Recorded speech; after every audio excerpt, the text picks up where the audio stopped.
So, ESPN have ranked the best players for women's college basketball for the upcoming 24-25 season. And a list like this for me is a lot like... I do feel like it's a lot more relevant for women's college basketball than it is for men's, because you just never know. Because so many players, they're all one and done, a lot of the best players, and you never know how freshmen are going to compete against guys older than them. And it's always a weird one. But anyway, yeah, before we get on to, if you guys are new to the channel, subscribe. We're trying to hit 38.4K, and we're 13 subscribers off that today. If we could hit that today, that would be insane. But anyway, now let's get on to it. So, we're going to go from 25 to 1. Zoom really down, or I was going to say, zoom down really quick. There we go. So, I know players that are not on this list, I have read over this list anyway, but a player that I'm like, should be on this list. I don't even know what list we're on right now. I scrolled down too far. There we go. Players that I feel like should be on this list. I do think that one of Lucy Olson. I think Lucy Olson's gonna have a really good year. If she can figure out that 3-ball, I think we're gonna have a lot of eyes on her. I think putting Lucy Olson in the 25 is a big one. And again, I'm not going to pretend that I've watched all of these players. Like JJ Quinterly, like, don't know that much about her. I'm going to be honest. I've tried to watch as much footage as I can of women's college basketball last year. Some players that aren't going to be first round picks in the next couple of years, I haven't really watched too much. With JJ Quinterly, under first year coach Mike Kellogg, they were second in the Big 12 in scoring. She was also second in the conference in scoring, which is impressive. Obviously, 5'8" guard. Sanaya Rivers. Sanaya Rivers is a big guard, though. That's the thing with Rivers, is that she is, again, she's like a 6'1" combo guard. So her at 24, fair enough. And like, they made it, like, they were pretty good last year. And she started her career at South Carolina. I mean, South Carolina could do with her. They could do with someone like Sanaya Rivers, who I think is going to be, like, if she somehow ends up as a second round pick, she could be a really good pick. Like, she'd be someone that I'd be kind of half hoping for the Fever to have, like, to fall to the Fever. Her or Sellers, one of those falling to them in the second round could be great. Reagan Beers, obviously has been really good for quite a while in college basketball, but, like, you never know how she's going to get on at Oklahoma. Kiki Rice. UCLA are going to be a really fun team to watch. Like, with the players that UCLA have, I think, what are they ranked, like 5th? I think they're playing tomorrow. So that should be a good one. They have a, like, they've got Kiki Rice, they've got Barker, they've got, oh my God, I just blanked their name. They've got Lauren Betts as well. So they've got some really good players.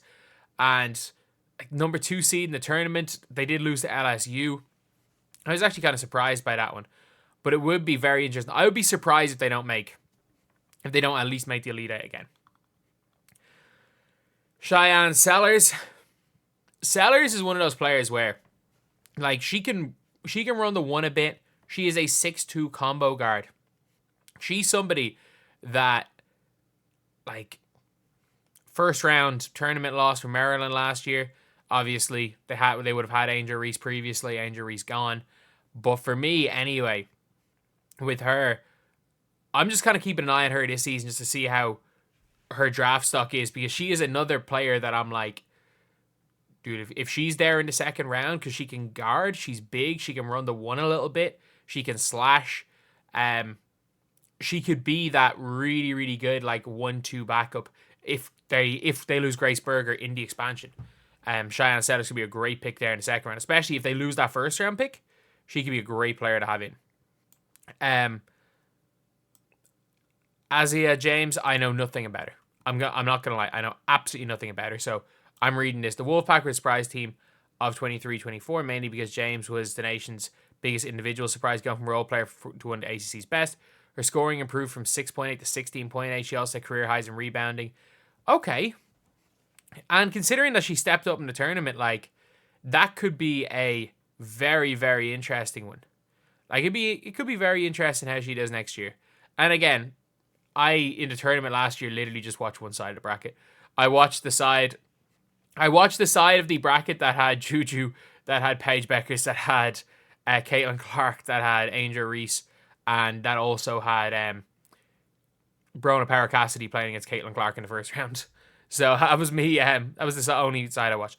Full Wiley at 19. I think it all depends how many minutes she gets. If Full Wiley is given like a little bit more free reign minutes wise, I genuinely think the Full Wiley could be one of the best. By the time she's a senior, I don't see how she's not going to be in that like 2027 conversation for like, this is the like for that lottery with obviously JuJu Watkins and Hidalgo. She's something that could get into that. And we can't forget, Zhang Jiu is eligible in 2027. Look, she is 7'5". Like, you have to at least consider that. And she put 42 on Somfai's head. And Somfai probably will be a WNBA player. But when it comes to Full Wiley, she's obviously extremely athletic. And playing at South Carolina under Dawn Staley, they're going to be a really good team again. They're going to be thereabouts competing for a national championship again. And even though last year they didn't think they were going to do it, they ended up literally winning. So, I'm going undefeated. So, you can see that with South Carolina. They're going to be real good again. And I think Full Wiley is going to make a big step up. I think she's probably going to be the top scorer for South Carolina this year. So, I think 19 is a little bit low, especially if she's ends up being healthy for the entire year. Cody McMahon in at 18. Freshman of the year in 2023. And obviously with Celeste Taylor and JC Sheldon both going as a player that kind of plays their positions, she's going to get a little bit more opportunity. And yeah, I still don't think the Ohio State are going to be the greatest team in the world. But yeah, not fair enough, her at 18. Michaela Williams. I will say, they've got literally three LSU players very high on this list. But last year, the problem with LSU last year is they were just so stacked. Like, they had, obviously, as you can see, they had so many players that were all good. I would personally put Haley Van Lith as well. I forgot. I would put Haley Van Lith. I think she's going to ball out at TCU. Like, she had an off year, but she was good at the Olympics. She was real good at the Olympics. SEC Freshman of the Year, of course. Part of the under-23s 3-on-3 team that won. And heck, they nearly beat the Team USA's actual team. Tahina Paupau at 16. I really like Tahina Paupau. I think she's for me anyway, it just, for her with the WNBA, it depends on where she goes. Like, I think she could be I think if she goes somewhere, she could either ride the bench or she could be this great, like, spot up secondary piece. It's like, the ideal scenario is for her to go to New York and kind of play off Sabrina a little bit, because she's a decent defender, shoots the absolute lights out, and doesn't really have any flaws. But coming back for a fifth year, I don't know. For her anyway, I genuinely think he's the first rounder last year. That's my opinion. I don't know if she's the first rounder this year. I don't think she goes past the sky, because I think putting her beside Kennedy Carter could work, but I don't know. Hopefully that NIL money is good. Then they have Tania Latson. Again, 21.4 points as a sophomore. Before Hidalgo or Watkins, Latson was the best freshman in the country. She had the ACC in scoring and duplicated that production last year on her way to a second All-ACC first-team selection. Explosive player, likes to get to the rim. Latson has had 7 30-point games, including 3 in a row to open ACC play. Her efficiency at three-point shooting fell off from her freshman year. Might be areas need to improve if they're to win an NCAA tournament game for the first time since 2019. I'm kind of confused about why Lucy Olson's not in a 25 if, like, a flat-out scorer on a not great team is, and I get it, like, Villanova were in the NIT. So it's not like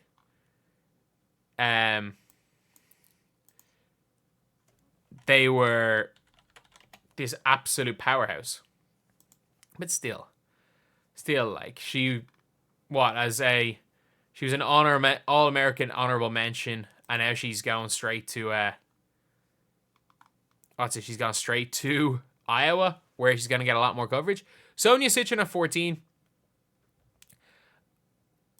Olivia Miles is ahead of Citrin. I think Citrin's going to be better than Olivia Miles this season. One, she's not just coming back. Like, Miles has missed a year and a half off an ACL tear. Or was it even an ACL tear? Whatever it was, she's missed a year and a half. And Citrin's coming off a season where she's almost shooting shooting ridiculously good percentages, 90% from the line, averaging 18 a game, and also ran the one at times at 6'1". I think Sonia Citrin, they're so good guards-wise, Notre Dame. You've got Citrin, you got Hidalgo, and you've got Olivia Miles. And obviously, from what I've seen anyway, the best of these right now is Hannah Hidalgo. But I do think Citrin being ranked below Olivia Miles is a bit of a surprising one. But Olivia Miles is a absolutely fantastic passer. In preseason, obviously not the highest level of games, she showed she can still pass. She can still absolutely do that. But the problem is that she can't really shoot. And you're looking at her now, Hidalgo's going to, like, her numbers aren't going to be the same. I'm telling you this. Her numbers are not going to be the same because, like, Hidalgo's going to take a lot more of the ball. She's not going to nearly lead the league. Her assist numbers are not going to be as good as what her actual ability to pass is, because her and Hidalgo are going to be sharing that time at the one.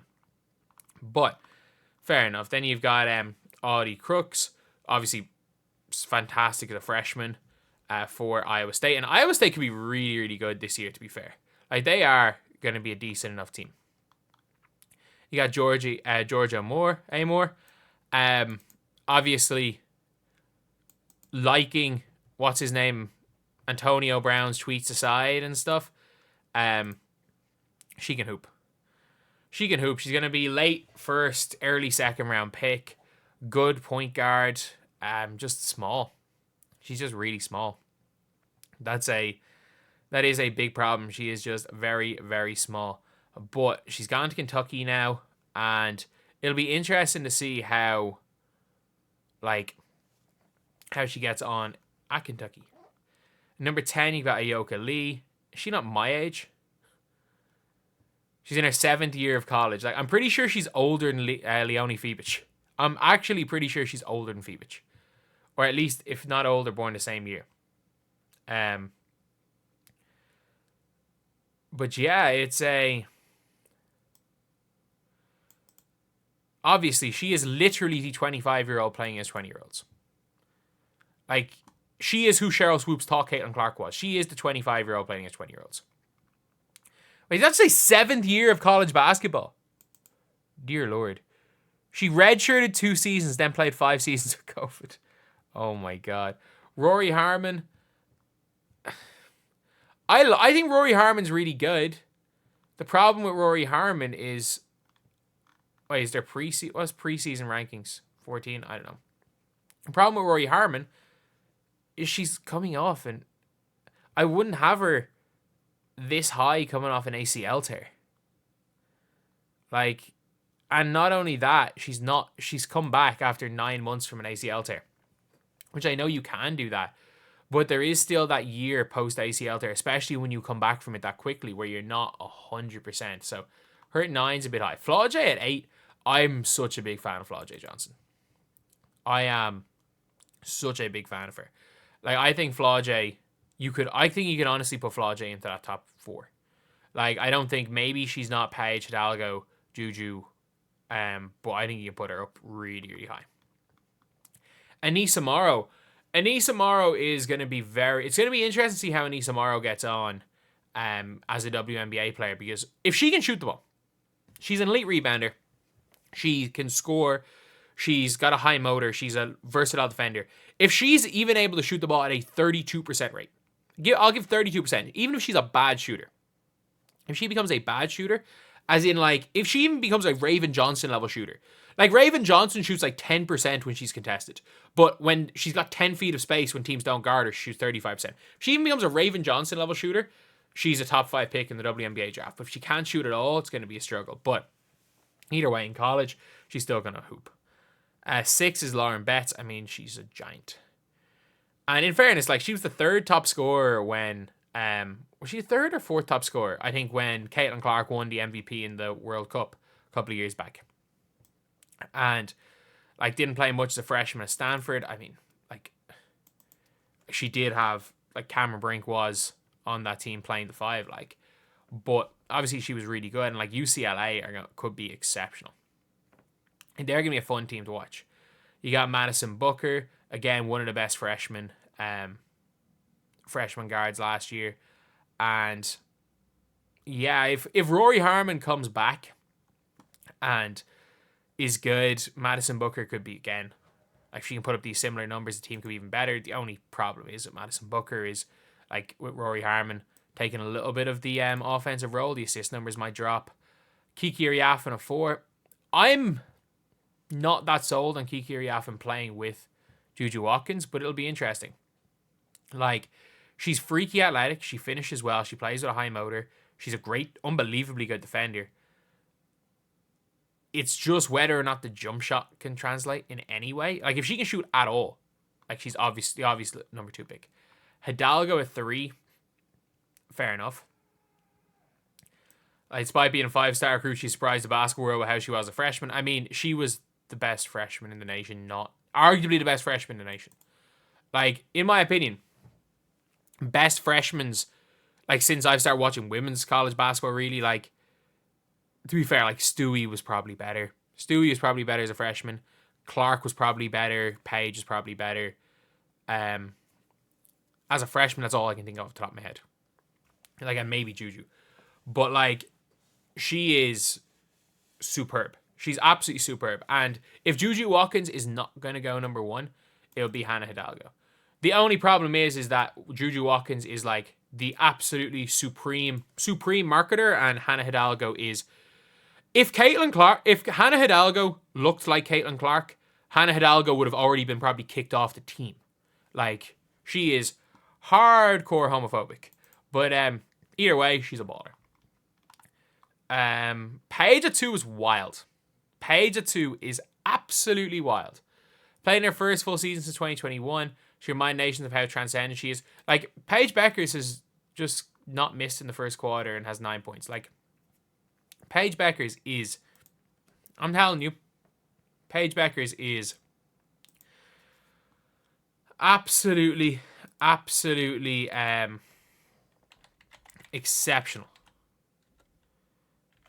Like, she is, without question, one of the best college players ever at her peak. And obviously I'm trying to watch the game, and being in Ireland, it's just not letting me. Like, I've been trying to watch her play, black screen. Either way, though, you've got a transcendent player who can play, whose defense somehow got way better. If she can hit the pull-up 3 at any sort of a decent consistency, she's going to be probably the best player in the country. Like, she's not going to put the stats of JuJu, but I don't think JuJu's going to put up these stats again because Kiki Iriafen's there. And yeah, it's going to be interesting to see if Paige can go and in her 5th year get the title that she hasn't won yet. And then JuJu Watkins number 1, fair enough. The only problem with JuJu Watkins is just the efficiency. She's not a very good 3-point shooter. Her efficiency isn't ideal. But she's a 6'2" guard who can create everything, can go left, can go right, can pull up from 2, can attack the basket, is athletic, is a better defender than Caitlin Clark. If there's going to be a player in this group of freshmen or group of, like, young college players going to be better than Caitlin Clark, it's going to be her. So yeah, that is the video. If you're just asking me who I would take, I'd go at a Paige above JuJu. And I do think that Hailey Van Lith, I think she's going to ball out at TCU. Like, I think she's going to do enough to become a 2nd round pick in the W draft. because Hailey Van Lith can absolutely hoop. But either way, I don't mind this list at all.